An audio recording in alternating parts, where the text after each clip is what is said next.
हर university में 2026-27 का exam start हो चुका है और जो भी बच्चे हमारे बीए थर्ड सेमेस्टर में हैं और सोशियोलॉजी पढ़ रहे हैं उनके लिए आज का ये वीडियो बहुत इंपॉर्टेंट है। देखिए, अगर आप लोगों का भी एग्जाम 2026 में होने वाला है या कल है, परसों है या आने वाले किसी भी समय में है, दिसंबर में, जनवरी में, फरवरी में, तो ये वीडियो आपके लिए बहुत इंपॉर्टेंट है। क्योंकि देखिए, अभी तक आपने कुछ नहीं पढ़ा है सोशियोलॉजी के लिए, तो आज मैं आप लोगों को 14 इंपॉर्टेंट टॉपिक बताने वाली हूँ आपके अति लघु, लघु और दीर्घ उत्तरीय प्रश्न के लिए। आप ये बात बहुत अच्छे से जानते हैं कि सोशियोलॉजी थर्ड सेमेस्टर में आपकी टोटल 8 यूनिट्स हैं और आपके हर एक सब्जेक्ट में 8 यूनिट्स होती है।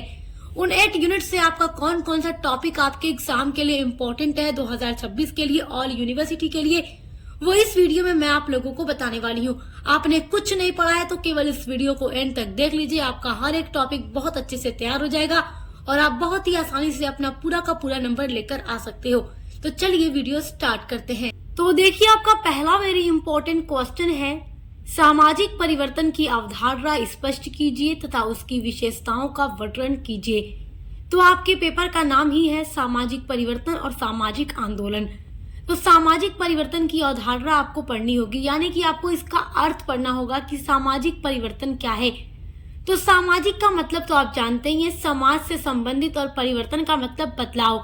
तो समाज में होने वाला जो बदलाव होता है वो बदलाव अच्छा भी हो सकता है, बुरा भी हो सकता है, किसी भी क्षेत्र में हो सकता है, उसको हम सामाजिक परिवर्तन का ही नाम देंगे।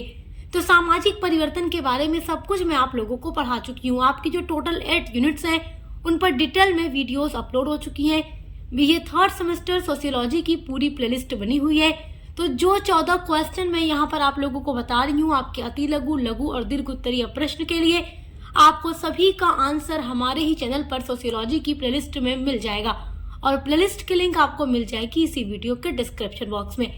तो पहला क्वेश्चन आपको ये पढ़ना है क्योंकि यहाँ से क्वेश्चन जरूर आएगा।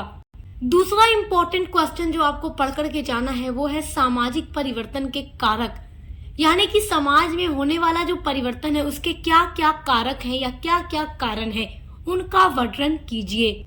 तो समाज में होने वाले परिवर्तन किन किन कारणों से होते हैं, ये सब कुछ आप अपने यूनिट नंबर 1 में पढ़ चुके हैं। सब कुछ मैं आपको पढ़ा चुकी हूँ, देख कर तैयार कर लीजिएगा। ये क्वेश्चन बहुत इंपॉर्टेंट है। पिछले 4-5 सालों के पेपर को देखने के बाद जो क्वेश्चंस इंपॉर्टेंट है वो मैं आप लोगों के समक्ष लेकर आई हूँ। तो जो कुछ मैं आपको बता रही हूँ केवल यही पढ़कर आपको जाना है, इससे बाहर कोई भी क्वेश्चन आपका नहीं आएगा, ये 100% गारंटी है। आपका तीसरा वेरी इंपॉर्टेंट क्वेश्चन है, प्रौद्योगिकी सामाजिक जीवन को कैसे प्रभावित करती है। तो प्रौद्योगिकी के बारे में भी मैं आप लोगों को पढ़ा चुकी हूँ और प्रौद्योगिकी का जो सामाजिक जीवन पर प्रभाव पड़ता है वो भी आप लोगों को मैं पढ़ा चुकी हूँ। तो आप देख कर तैयार कर लीजिएगा। आपका फोर्थ वेरी इंपॉर्टेंट क्वेश्चन है, this is very very important question. ये अति लघु में नहीं पूछेगा, जब भी पूछेगा किसमें पूछेगा, लघु या दीर्घ में पूछेगा, क्योंकि ये लॉन्ग क्वेश्चन है। स्पेंसर के उद्विकास के सिद्धांत को स्पष्ट कीजिए। देखिए, आपके सिलेबस में आपको सामाजिक परिवर्तन का सिद्धांत पढ़ना है और उद्विकास का सिद्धांत पढ़ना है, जो कि बहुत ही इम्पोर्टेंट है। तो उद्विकास का सिद्धांत मैं आप लोगों को पढ़ा चुकी हूँ अलग अलग विद्वानों के अकॉर्डिंग, और जो स्पेंसर का सिद्धांत है उद्विकास का वो आप जरूर पढ़िएगा, ये 100% एग्जाम में आने वाला है। आपका जो पांचवा वेरी इंपॉर्टेंट क्वेश्चन है, this is very very important question, exam में जरूर पूछेगा। आपका क्वेश्चन है सामाजिक परिवर्तन का रेखीय और चक्रीय सिद्धांत। तो देखिए, जो कुछ भी मैं आपको बता रही हूँ, क्वेश्चन जिस तरीके से आने वाला है हर एक टॉपिक से वो बता रही हूँ। तो जो 14 टॉपिक मैं आपको बता रही हूँ उन 14 टॉपिक से कैसे क्वेश्चन बनेगा यहाँ पर सब कुछ आपको बता रही हूँ। तो सामाजिक परिवर्तन का रेखीय सिद्धांत आपको पढ़ना है, चक्रीय सिद्धांत आपको पढ़ना है, और दोनों के बीच में क्या अंतर है ये आपको पढ़ना है, क्योंकि आपसे एग्जाम में रेखीय सिद्धांत के बारे में पूछ सकता है, चक्रीय सिद्धांत के बारे में पूछ सकता है, या इन दोनों के बीच अंतर पूछ सकता है। छठा टॉपिक जो आप लोगों को पढ़ना है वो है अंतर, क्रांति और उद्विकास में अंतर और विकास और प्रगति में अंतर। तो ये दोनों अंतर अक्सर लघु में पूछ देते हैं, तो आप इन दोनों के बीच अंतर देख लीजिएगा कि क्रांति का उद्विकास के साथ क्या अंतर है या विकास का प्रगति के साथ क्या अंतर है। तो ये बहुत इंपॉर्टेंट टॉपिक है आपके एग्जाम के लिए। आपका 7वां वेरी इंपॉर्टेंट टॉपिक है संस्कृतिकरण की अवधारणा और पश्चिमीकरण की अवधारणा, इनकी परिभाषा और इनकी विशेषता, और सामाजिक परिवर्तन पर इनका क्या प्रभाव है। ये सारे प्रश्न यहाँ से बन जाते हैं। देखो, जो संस्कृतिकरण टॉपिक है या जो पश्चिमीकरण टॉपिक है आपके सिलेबस का, ये बहुत ही इम्पोर्टेंट है और इसकी अवधारणा एमएन श्रीनिवास ने दी है। देखो, संस्कृतिकरण या पश्चिमीकरण का अर्थ, इसकी अवधारणा, इसकी विशेषता और सामाजिक परिवर्तन पर इसका क्या प्रभाव पड़ता है, सब कुछ मैं आपको डिटेल में पढ़ा चुकी हूँ। देखो, संस्कृतिकरण तो आप जानते ही हो कि जब सोसाइटी में जो निम्न जाति के लोग होते हैं वो उच्च जाति को फॉलो करते हैं, उनके रीति रिवाज, उनके कल्चर को, उनके रहन सहन को, उनके रहन सहन की जितनी भी जीवन पद्धति है, जो जितनी भी उनकी लाइफ स्टाइल है, उसको फॉलो करते हैं और अपनी पूरी लाइफ स्टाइल को बदल कर अपने आप को ऊंचा उठाने की कोशिश करते हैं, तो वो संस्कृतिकरण है। यानी कि निचले पैमाने पर जो लोग हैं वो उच्च जाति को फॉलो करते हैं। जैसे कि देखो, आप ये जानते ही हो कि ब्राह्मण, क्षत्रिय, वैश्य और शूद्र, तो अगर शूद्र वैश्य की तरह अपने आप को बदलना चाहें, मतलब वैश्य की तरह बनना चाहें या क्षत्रिय की तरह बनना चाहें, तो उनकी लाइफ स्टाइल को फॉलो करेंगे, उनके जैसा खुद को बनाने की कोशिश करेंगे, उनके कल्चर को अडॉप्ट करेंगे, तो वो संस्कृतिकरण होता है। और देखिए, पश्चिमीकरण क्या है। जब हमारे भारत पर अंग्रेज शासन कर रहे थे, तो उस टाइम देखो, जब अंग्रेज भारत में आए तो अंग्रेज अपने साथ अपनी वेस्टर्न कल्चर को लेकर आए।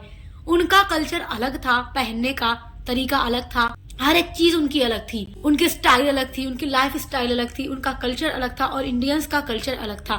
तो जब इंडियंस लोगों ने वेस्टर्न कल्चर को अपनाना शुरू किया, अब इंडियंस ने देखा कि अरे ये अंग्रेज तो टाई लगाते हैं, हम भी टाई लगाएंगे, हम भी अपना थोड़ा वेशभूषा बदलेंगे, थोड़ा पहनने का स्टाइल चेंज करेंगे, टाई लगाएंगे, फॉर्मल सूट पहनेंगे, इनके जैसा बनेंगे, इनके कल्चर को अडॉप्ट करेंगे। तो इंडियंस ने इनके कल्चर को अडॉप्ट करना शुरू कर दिया, अपनी संस्कृति में इनकी संस्कृति को मिलाना शुरू कर दिया। तो वो पश्चिमीकरण की अवधारणा दे दी उसको एमएन श्रीनिवास ने।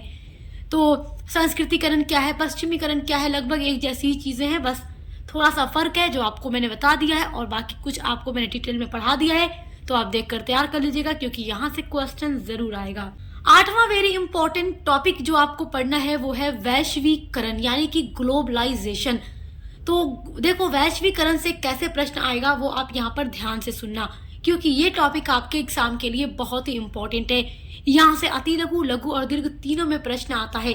अति लघु में पूछेगा वैश्वीकरण को परिभाषित कीजिए या वैश्वीकरण क्या है, और जब लघु या दीर्घ में पूछेगा तो आपसे कहेगा कि वैश्वीकरण को परिभाषित करते हुए वैश्वीकरण का भारत की आर्थिक, सामाजिक और सांस्कृतिक व्यवस्था पर प्रभाव की विवेचना कीजिए।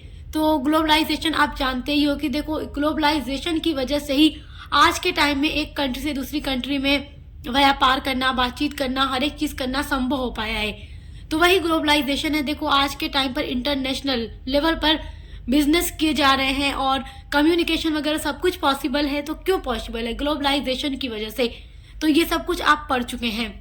आपका 9th जो वेरी इंपॉर्टेंट टॉपिक आपको पढ़ना है वो है सामाजिक आंदोलन का अर्थ, क्योंकि देखो मैंने आपसे पहले ही बताया है आपके पेपर का नाम ही सामाजिक परिवर्तन और सामाजिक आंदोलन है। तो सामाजिक परिवर्तन से प्रश्न आएगा और सामाजिक आंदोलन से प्रश्न आएगा। तो सामाजिक आंदोलन से जो आपका प्रश्न बनेगा वो है इसका अर्थ, इसकी परिभाषा, इसकी विशेषता और इसके प्रकार, जो कि मैं आप लोगों को पढ़ा चुकी हूँ। तो आप देख कर तैयार कर लीजिएगा। आपका 10वां इंपॉर्टेंट टॉपिक है संरचनात्मक प्रकारवादी सिद्धांत क्या है। तो ये सिद्धांत कभी कभी अति लघु में आ जाता है, कभी कभी लघु या दीर्घ में आ जाता है। तो आप इसके बारे में पढ़ लीजिएगा, क्वेश्चन इंपॉर्टेंट है। आपका 11वां वेरी इंपॉर्टेंट टॉपिक है सामाजिक गतिशीलता का अर्थ। सामाजिक गतिशीलता क्या है, इसके कितने प्रकार हैं और इसके क्या क्या सिद्धांत हैं। तो सामाजिक गतिशीलता के सिद्धांत में देखो, सोरोकिन का सामाजिक गतिशीलता का सिद्धांत बहुत ही इंपॉर्टेंट है और मैंने कई सालों का पेपर देखा है समाजशास्त्र का, तो उसमें सामाजिक गतिशीलता के सिद्धांत में सोरोकिन का ही सामाजिक गतिशीलता का सिद्धांत पूछता है। तो ये वाला सिद्धांत आपको बढ़िया से पढ़ के जाना है। बाकी सामाजिक गतिशीलता का अर्थ और प्रकार तो आप पढ़ ही लीजिएगा और सिद्धांत आप केवल सोरोकिन का ही पढ़िएगा। 12वां इंपॉर्टेंट टॉपिक है पर्यावरण संरक्षण हेतु चलाए गए आंदोलन क्या हैं, कौन कौन से हैं, पढ़ लीजिएगा। देखो, पर्यावरण संरक्षण के लिए कई सारे आंदोलन चलाए गए हैं जो मैं आप लोगों को डिटेल में पढ़ा चुकी हूँ। तो आप देखकर तैयार कर लीजिएगा। उसके अलावा 13वां इंपॉर्टेंट टॉपिक है मजदूर आंदोलन और किसान आंदोलन।